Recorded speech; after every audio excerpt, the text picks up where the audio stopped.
Hello అండి, నేను Mahalakshmi. Summer స్పెషల్గా అయితే రసం, బంగాళదుంప ఫ్రై అయితే చేస్తున్నానండి. ఈ వేసవి కాలంలో ఎక్కువగా మనం ఫ్రై కూరలు కొద్దిగా దూరంగా ఉండి కొద్దిగా రసాలు అలాంటివి పెట్టుకుంటూ ఫ్రై ఏదైనా చేసుకుంటే చాలా ఆరోగ్యానికి మంచిది కదా. మనం బంగాళదుంప ఫ్రైని కొద్దిగా చపాతీలో అంటే నైట్ చపాతీలు తింటాం కదండి, అలాగా చపాతీలో కూడా కలిసి వచ్చేలాగా కూర అయితే చేసి చూపించేస్తాను. ఇంకా లేట్ చేయకుండా మరి రసానికి బంగాళదుంప ఫ్రైకి ఏం కావాలో చూపించేస్తాను, చూసేయండి. ముందుగా అరకేజీ బంగాళదుంపలు అయితే తీసుకున్నాను, 2 టమాటాలు, పచ్చిమిర్చి, ఉల్లిపాయలు. టమాటా వచ్చేసి రసంలోకి అండి, 2 టమాటాలు అయితే రసంలోకి తీసుకున్నాను. ఇవి ఉల్లిపాయలు, పచ్చిమిర్చి రసంలోకి, అలాగే బంగాళదుంప ఫ్రైలోకి పనికొస్తుంది అనమాట. అందుకని 3 ఉల్లిపాయలు అంటే లావు సైజు కాయలు తీసుకున్న, పచ్చిమిర్చి. ఇంతేనండి కావాల్సినవి అయితే. ఇప్పుడు బంగాళదుంపల్ని శుభ్రంగా కడిగేసేసి ఉడకబెట్టేసేసుకున్నాం. నేను ఇప్పుడు బంగాళదుంప ఫ్రై ఉడకబెట్టే చేస్తానని, ఉడకబెట్టి చేస్తే కూర మాత్రం చాలా చాలా బాగుంటుంది. ఇప్పుడు కూర చక్కగా కడిగేసేసి ఇంకా స్టవ్ మీద పెట్టేయటమే.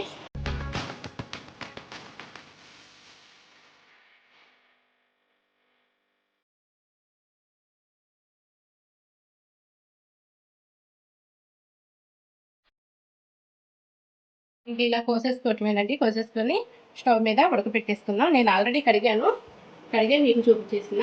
ఇంకా ఇలాగా ముక్కలుగా కట్ చేసి బంగాళదుంపలు అయితే ఉడకపెట్టుకోవాలి. మళ్ళీ రసం ఇంకా కావాలి కదా.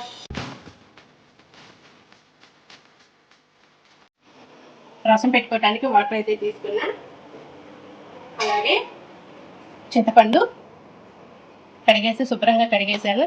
చింతపండు ముందుగా స్టవ్ వెలిగించేసి రసం అయితే పెడుతున్నానండి. అంటే బంగాళదుంపలు కూడా ఇంకో పక్క పెడతాను, మీకు రసం చూపిస్తున్నా. కొంచెం మెంతులు, కొంచెం మిరియాలు, ఎక్కువ వేయట్లేదండి మిరియాలు, చూసారుగా ఇవే. 1 స్పూను పసుపు, రసానికి సరిపడా ఉప్పు, కల్లుప్పు. బంగాళదుంపల్ని ఇలా సన్న సైజు ముక్కలుగా చేసి నీళ్ళు పోసి ఉడకపెట్టుకోవాలి. మూత పెట్టేసుకోండి. రసంలో టమాటా ప్యూరీ అండి, చూపించాను కదా 2 టమాటాలు ఇలాగా ప్యూరీగా చేసుకున్నాను. ఇప్పుడు వేసేస్తున్నా. పచ్చిమిర్చి ముక్కలుగా చేసుకొని వేసుకోవాలి, బాగా ఘాటు పెట్టుకొని. నేను కారం వేయలేదండి, రసం బాగా మరగాలి, అప్పుడు మనకి టేస్ట్ వస్తుంది. కొంచెం టైం పడుతుంది, తర్వాత కారం వేయాలి. ఇప్పుడే కారం అయితే వేసుకోకూడదు. కొద్దిగా కారం వేసుకోవాలండి. కారం చూసారా, కొద్దిగా వేసుకుంటున్నా.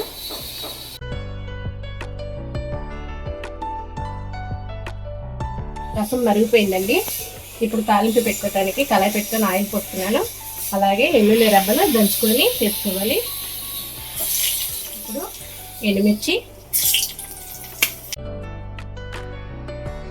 తాలింపులు,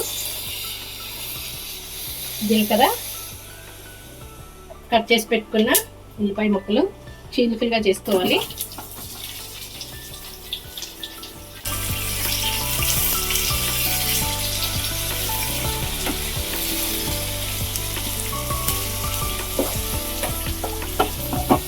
ఇప్పుడు మరుగుతున్న రసంలో కొద్దిగా కరివేపాకు వేసేసుకోండి.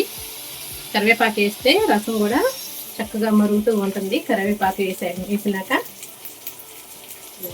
వేసుకున్నాం.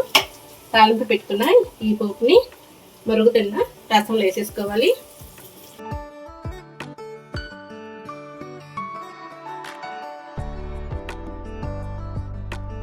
ఇప్పుడు ఒక 10 నిమిషాలు మరగాలండి రసము. ఇప్పుడు ఉప్పు సరిపోయిందో లేదో చూసుకొని ఉప్పు కూడా కొద్దిగా యాడ్ చేసుకోండి.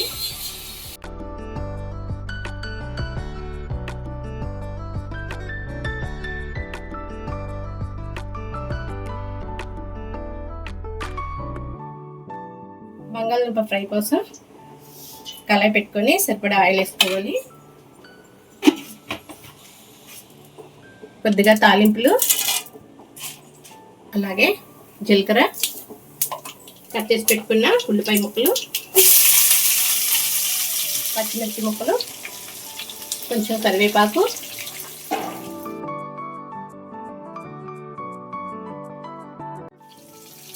కొద్దిగా పసుపు, కొంచెం ఉప్పు,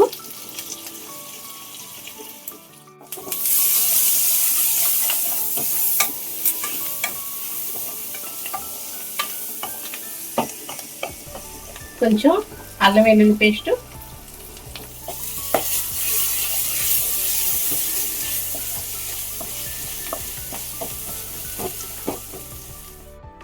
బంగాళదుంపల్ని ముందుగానే ఉడకబెట్టేసేసుకున్నాం కదండి. ఇప్పుడు బంగాళదుంపలు కూడా వేసేసుకోవాలి.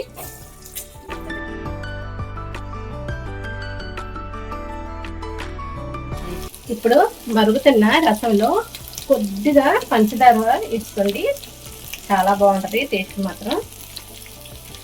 ఎక్కువగా పులుపుని కాకుండా తినడానికి చాలా బాగుంటుంది. ఒక్కసారి వేసి చూడండి నేను చూపించిన విధంగా. చారు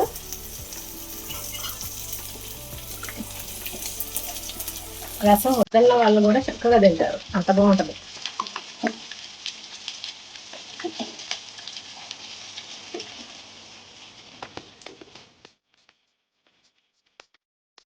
కూరకు చక్కగా కారం వేసుకోండి.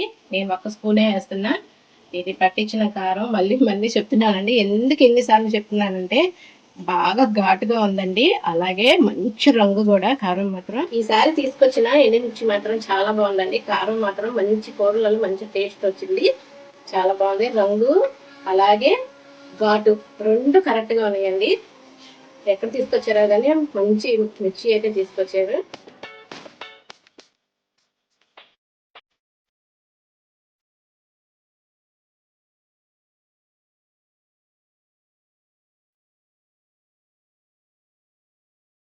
రసం అయితే రెడీ అయిపోయిందండి. ఇంకా స్టవ్ కట్టేసేసుకోవటమే.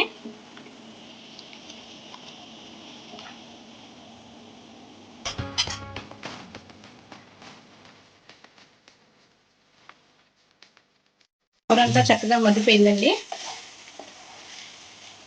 ఇప్పుడు ఫైనల్ గా మసాలా కొద్దిగా వేసుకుందాం, ఎక్కువగా కాదు, ఇంట్లోనే తయారు చేసిందే కదా. కొద్దిగా గుమగుమలాడిపోతుంది కూర మాత్రం. చూసారుగా సింపుల్గా చేసేసుకుని బంగాళదుంప ఫ్రై అలాగే రసం రెడీ అయిపోయింది. ఇంకా స్టవ్ కట్టేసేసుకున్నాం. చూడండి కూర ఏ విధంగా ఉందో. చక్కగా మనకి భోజనాలలో వడ్డిస్తారు కదండి బంగాళదుంప ఫ్రై, ఆ విధంగా అయితే ఉంటుంది కూర. ఉండటమే కాదు టేస్ట్ కూడా అలాగే ఉంటుంది, అంత బాగుంటుంది బంగాళదుంప ఫ్రై. నేను చూపించిన విధంగా మీరు కూడా ఒకసారి ట్రై చేయండి. వీడియో నచ్చితే లైక్ చేయండి, సబ్స్క్రైబ్ చేసుకొని మీ ఫ్రెండ్స్కి మీ రిలేటివ్కి షేర్ చేయండి. లైక్ చేయడం మర్చిపోవద్దు.